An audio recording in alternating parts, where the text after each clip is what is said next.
And I'm just going to throw this out here before I start. For those that aren't familiar with the story, his name was Abram. That's where he got his call, was as Abram. But as time went on, God renamed him as Abraham, which seems to be what we know him as and how we are more comfortable. And I'm probably going to slip back and forth, so it has nothing to do with the timing of where we are in the story. They're both the same person. So last week we began a story on calls from God in the Bible, and we considered the call of Noah to build an ark. The world was filled with sinners, and Noah found favor in the sight of God and was saved only by the grace of God. God called Noah to build an ark. Noah obeyed, although probably it didn't really make sense at the time. Noah, like everyone else, obeyed God's call, and was commended for his faith, kind of like Abraham was and what we heard in Hebrews 11. So today we're moving on to Abraham's call from God. It's the scripture that was just heard, Genesis chapter 12. At that point, he was still called Abram, as God had not yet changed his name. So God called Abram to leave his pagan ways behind and enter into a covenant relationship with the one true God. But that's just the start of Abraham's story. That story continues all the way to Genesis chapter 25. Obviously, we're not doing all those chapters today. We're looking at the call. Now, there's a lot to learn about Abraham as he takes off to obey God's call. It's much more than we're going to cover today, but there's a whole lot there if you ever want to read it. It's kind of a fun story. Got a lot of twists and turns. You know, you always think the Bible's boring. Well, there's some interesting little things, like claiming that your wife's your sister. That's a whole other one. You know, some of those sorts of things. So, where do you start and what do you include? And so when I looked at the story, I was like going, boy, there's so much information here. Where are we going to start? So I decided I'm going to start with the basics: what, where, why, who, what, when, where, and why. I mean, that's what you do when you do a news story, right? You've got to cover all that information. So we're looking at starting with all of that. So the who. Abram lived in Ur. It was a land that was inhabited by the Chaldeans. But then God called Abram and told him to leave without telling him where he was going or why. Don't you love it when you just, here, do this, trust me? I don't know, control people with control issues. I don't know who that could be. Don't like those sorts of things. So Abram did obey, even though he didn't know what he was agreeing to. Because of that, he became known as the father of the faith and the friend of God. And he was commended for his faith in Hebrews 11, the hall of faith. We heard part of it earlier. By faith, Abraham obeyed when he was called to go out to a place that he was going to receive as an inheritance. He went out without knowing where he was going. And I find that amazing that you can say, hey, would you do this? Sure. Don't ask any questions, just do it. We never hear a word from Abram of asking God anything or any questions. But because of that, Abraham became the father of Judaism, Islam, and the Christian faiths. We all go back to that same common core. It's just a difference on what we believe after that point. All right, so the what? Well, Abram was living among pagans, that's who the Chaldeans were. And so God tells Abram, go from your country, your people, and your father's household to the land I will show you.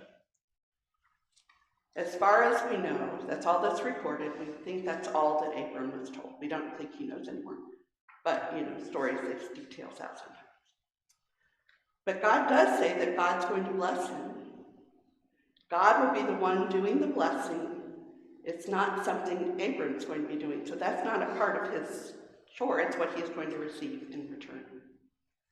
And the blessing includes the promise that God will give him the land where he is sending Abram for his offspring, even though his wife is not able to have children. Kind of puts a whole twist on the promise, doesn't it? I'm going to bless you and give your inheritance this land, but your wife can't have children. So Abram and his family are settled where they are. They've been living there, and God sends him off to where he doesn't know and how long it's going to take, how they're going to get there, what else is going to happen. And he doesn't know what he's going to find once he finally gets where God sent him. He goes along with his wife Sarai, who later becomes named Sarah, it's changed to Sarah, and his nephew Lot. You may remember Lot from the story of Sodom and Gomorrah, where they're leaving and told not to look back. Lot's wife does look back and is turned into a pillar of salt. Kind of sad when that's the only thing you're really remembered for, right? You know, that one mistake you made that you have to, that everybody talks about for forever. Abram seems to have been doing well where he was. They headed off with their possessions and the slaves they've acquired. He had obviously been doing pretty good. So the when. Abram was a descendant of Noah. It goes through several generations have now passed to where we're to Abram. And Abram is 75 years old. So at the age of 75, he probably had no desire to go. By the age of 75, most of us here have retired. There are some that keep working, but mostly retired. We're settled down, we're where we want to be, and we don't intend to set off on some expected journey to some unknown location. Unless it's a vacation. Right? But you don't want to uproot yourself and totally relocate.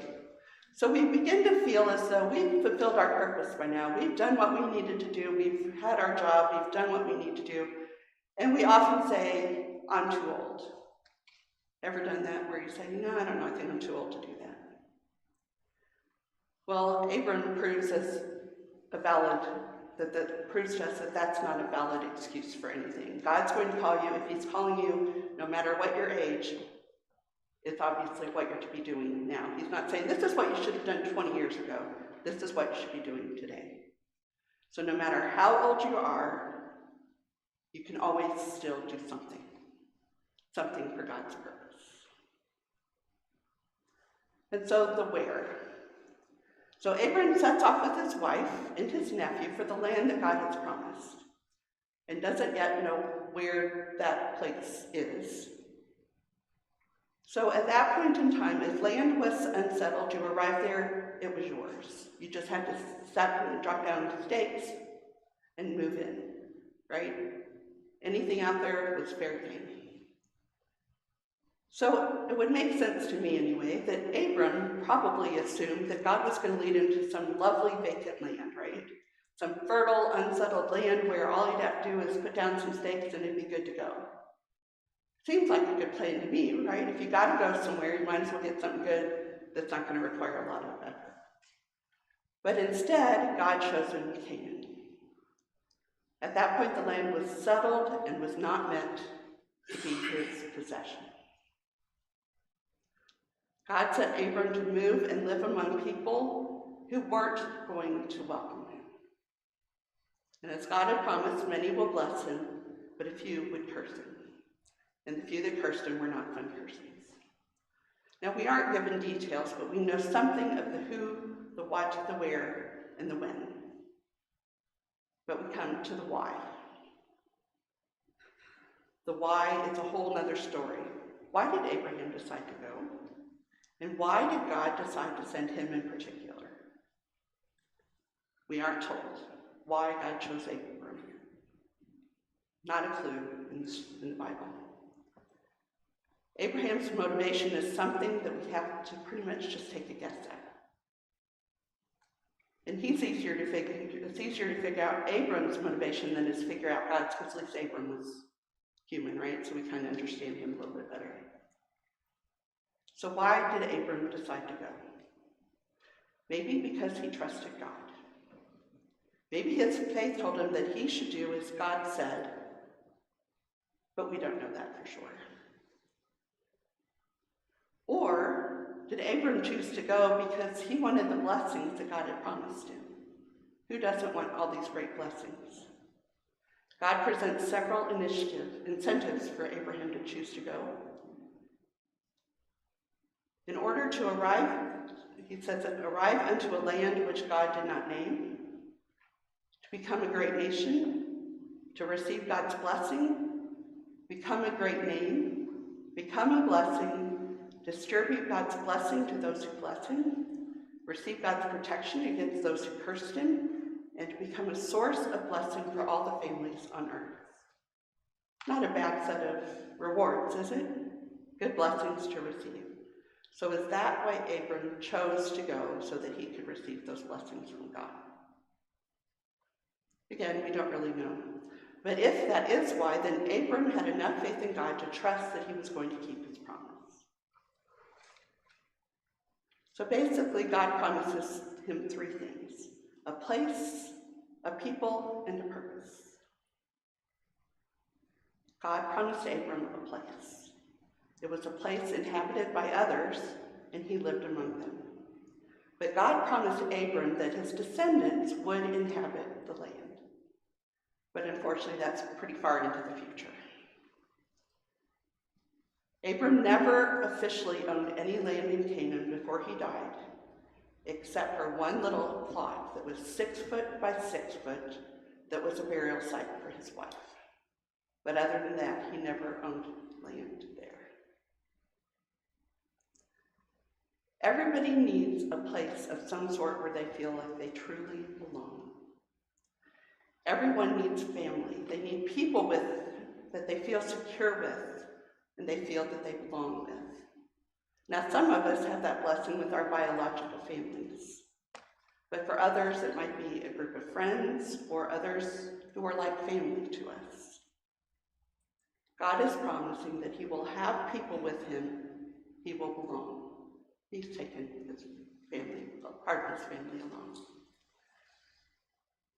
Purpose, worthwhile work, something suited for the individual's interests and abilities. So how does God give him that? Abram is given an important job to do, right? Be the whole future of the family of God. He's to be a channel of God's blessings to the entire world. Verse 3 literally says, they will be blessed in by you, all the families of the earth, if you take step by step. So basically, because of you, every last single person on the face of the earth is going to be blessed. What could be more far-reaching or more long-lasting than being a channel of God's blessings to every single person? Pretty big purpose. So whatever the reason, God chose to call Abram, and Abram chose to go. The land was already settled, so God wasn't sending Abraham to settle some land for all of his people to live in peacefully forever and ever and always. So Abram's move to a new land can be seen as a pilgrimage, stepping out, following God, and growing in your faith along the way. Learning to trust God more as God led Abram, and Abram's faith grew. Later in the story, we see that trust when God instructs Abraham to sacrifice his son Isaac. Abraham tells Isaac that God will provide the ram for the sacrifice. And with Abraham's faith, it led Abraham to truly believe that God would provide the ram. God promised to bless Abraham, and maybe the greatest blessing was the faith and the trust that Abraham developed along his journey. God calls each one of us to something at some point in time as well, and usually different things along the way, more and more. And when God calls, we often look at it as something that God needs us to do to accomplish his purpose. But we have to remember there is nothing that we can do that God cannot accomplish without our help. God can make it happen on his own. But God chooses to call us and allow us to be part of the fulfillment of that purpose. And that calling is an invitation to join a journey that's going to be a pilgrimage where we're going to grow in our faith and come to trust God more deeply as we go along. As Proverbs 3 says, and we heard this in the first reading, trust in the Lord with all your heart and lean not on your own understanding. In all your ways submit to him, and he will make your path straight. So as we listen and as we follow God's leading, we experience God's provision and God's blessing. We see the fulfillment of promises, and our faith grows as we come to trust God more and more and more as we go along our journey.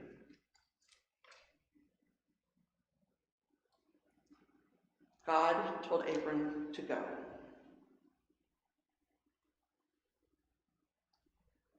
Either something's been steered in the wrong order. There we go. All right, God told Abram to go, but God didn't say where. But the destination was not the objective here. The journey was.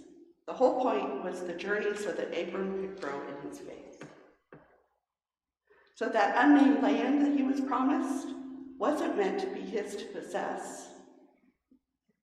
And it wasn't expected for them to populate it because it already was.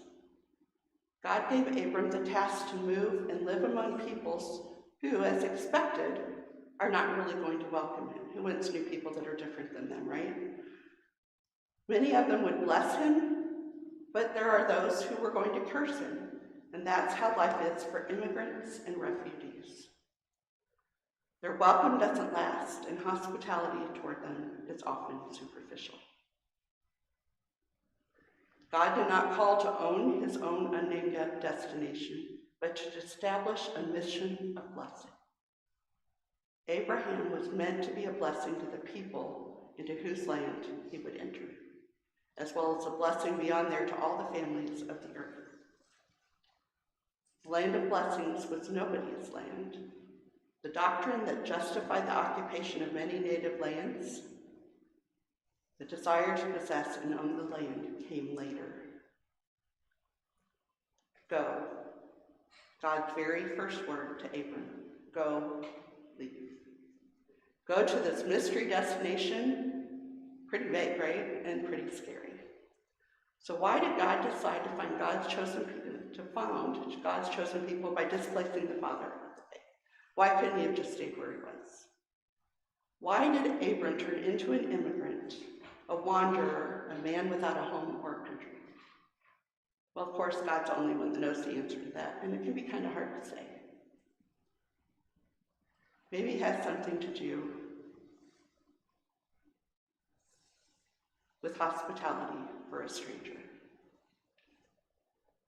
If so, it would become God was establishing his people in a way that was supposed to ensure that radical hospitality toward outsiders would be a hallmark of God's chosen people.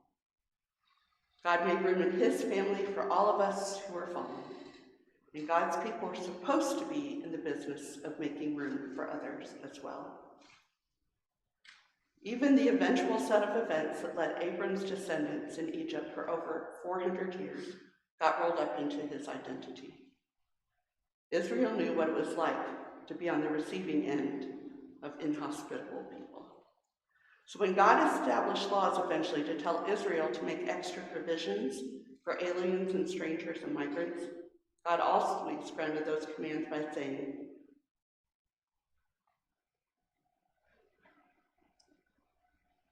remember that you were slaves in Egypt.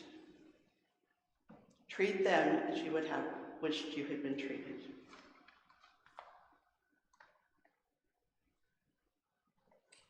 God was teaching them to not look at themselves as superior to everyone else. And so we come to the new Israel, the Church of Jesus Christ, and we find the same struggles, don't we? Unfortunately, the church still defines the boundaries pretty tight on who to keep in the church because we want to be with those that are like us. People who look like us, who live like us, who act like us. It just happens because we fail to remember how we got Jesus in the first place. We got Jesus and the salvation that he brings because, like Abram, the day finally came when the Son of God left home and became a stranger on earth. The Father told the Son to go, and he went. In the beginning, the Word was with God, John tells us in John chapter 1. He was home, and then he wasn't. And all the whole world had been made by him, When he arrived, the world didn't recognize him. He came to his own people, and they didn't receive him. The Word became homeless, a stranger on earth. Kind of sounds a little bit like Abram, doesn't it? That is how we received our salvation. And it is supposed to also be a model in reaching out to the whole world through the church today. But we struggle to provide radical hospitality.